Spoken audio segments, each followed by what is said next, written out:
Hi Fixers, today we're going off the brakes on this 2007 Honda Civic, and here I'm using my impact screwdriver to get these screws out, because if you don't do it now, later down the line it's going to be real big in the butt, so you get those out of the way so they can unscrew them later. So here I'm going after the 14s for the bolts for the caliper that mounts onto the mounting bracket. We're going to take those loose. So I'm going after these 14s here, but like I said, for both bolts here, I'm going to unscrew them by hand, top and the bottom. And then I'm going to put a screwdriver in between the opening of the caliper in the middle here and kind of pry it back. I'll show that here in a second. Here I'm using my screwdriver as a pry bar, which is a no-no, but I'm prying back my caliper to get this piston pushed back so that it slides off easier and makes the pushing back the piston later with the pushback tool a little bit easier. So we're going to put this in a safe spot so it doesn't pull on the cord. And now we're going to pull our pads off here, and you can see there's kind of some small grooves in the pads from the dishing or the warpage. You can see that the pads have a little bit of wear in them, so we're going to get these pads off, and then we're going to get the lower bracket off, and then we're going to change the rattle hardware and all that good stuff. So you see these rotors here, the way everything looks here. These are warped. You can watch my finger here. I don't know, let's see if you can see it move. I think you put a dial indicator on here and you can see it move up and down, but there's a ridge right in here and they're dished out like plates. We're gonna take these big bolts off here. I think they're 17s. So they are 17s. They get them broke loose here, and then I'm gonna work them out with my fingers here on the socket because it's pretty simple to get them broke loose.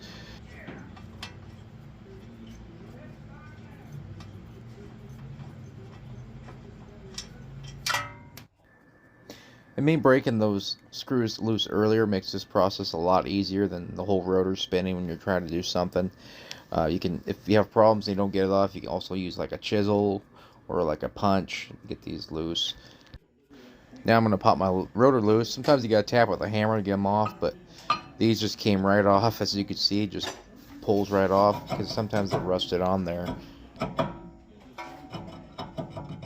So once this is off, I'm going to put my new rotor on.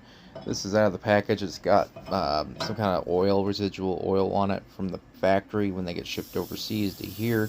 So you take a little bit of brake clean, run it off, spray the back, a rubber rag around it, get all this stuff off so that it doesn't get impregnated into our new pads and cause some kind of stopping issue.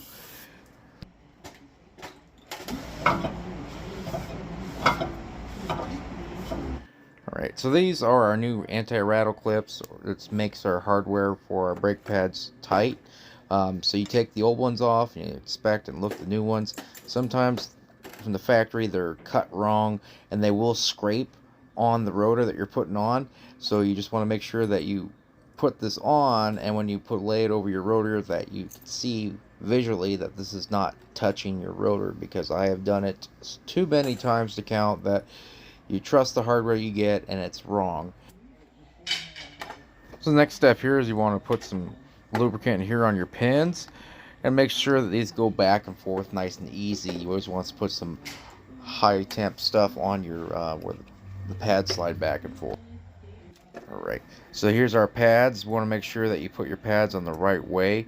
If you have a wear indicator, it always goes in the back, and for left to right it changes for each pad. Like this one, it was like this, and the other one was different over on the passenger side. So you just want to make sure that you put everything in the right spot. So here I'm putting my rotor back on, gonna tighten these screws back in, gonna tighten them back on with my impact screwdriver just like I did when I took them off, and I'll make sure they're nice and tight and it's not going to make the rotor rattle later on. So my next step here is I'm going to use my piston depressing tool here. It's a single piston depressing tool, so I got my old pad, put it here, and just going to push the pad back until it's flush. Once it's flush, then I know I'll go over my new pads. I'm not going to have to worry about any clearance issues. Alright, here now I'm going to put my caliper mounting bracket on, and it takes the 17 bolts. I'm going to support my caliper there, 17 bolts, put a little bit of blue Loctite on it just for precaution, and I'm going to torque it down to, I believe it was 79 foot-pounds. Once it's torqued down to 79 foot-pounds, then we're going to go after the caliper bolt.